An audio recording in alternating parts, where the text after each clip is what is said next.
Jérémie, chapitre 17. Le péché de Juda est écrit avec un burin de fer, avec une pointe de diamant. Il est gravé sur la table de leur cœur et sur les cornes de vos autels.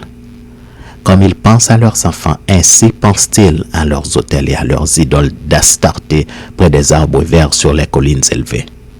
Je livre au pillage ma montagne et ses champs, tes biens, tous tes trésors et tes hauts lieux, à cause de tes péchés sur tout ton territoire.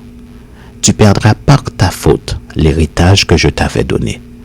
Je t'asservirai à ton ennemi dans un pays que tu ne connais pas, car vous avez allumé le feu de ma colère, et il brûlera toujours. Ainsi parle l'Éternel. Maudit soit l'homme qui se confie dans l'homme, qui prend la chair pour son appui et qui détourne son cœur de l'Éternel. Il est comme un misérable dans le désert, et il ne voit point arriver le bonheur. Il habite les lieux brûlés du désert, une terre salée et sans habitants.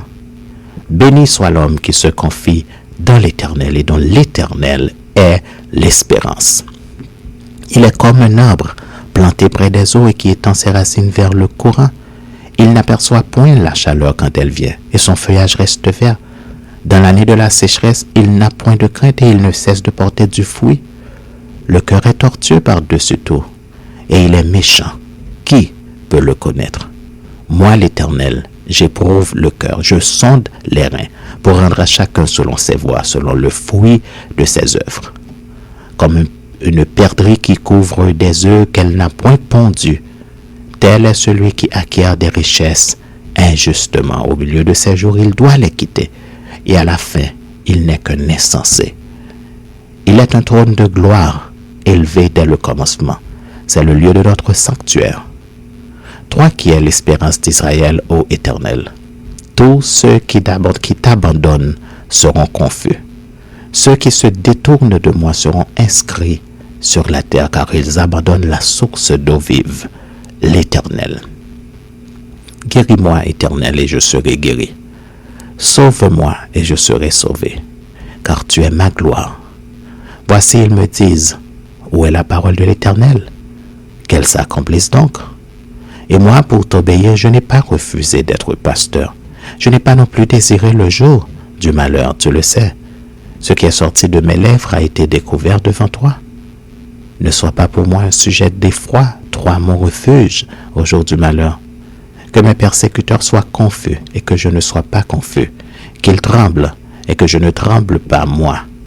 Fais venir sur eux le jour du malheur, frappe-les d'une double plaie. Ainsi m'a parlé l'Éternel.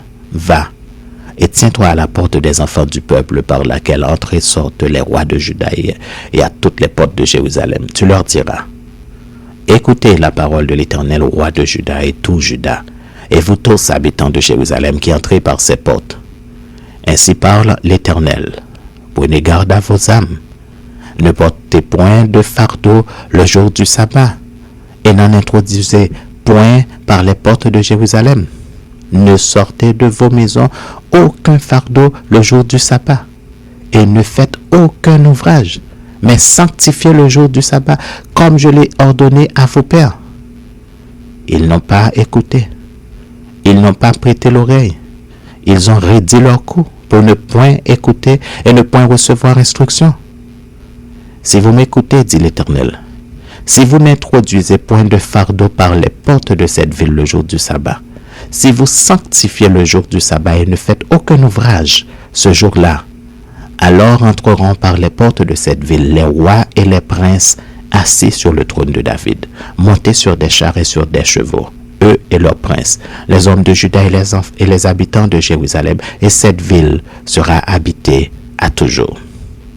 On viendra des villes de Juda et des environs de Jérusalem, du pays de Benjamin, de la vallée, de la montagne et du Midi, pour ramener des holocaustes et des victimes, pour apporter des offrandes et de l'encens, et pour offrir des sacrifices d'action de grâce dans la maison de l'Éternel.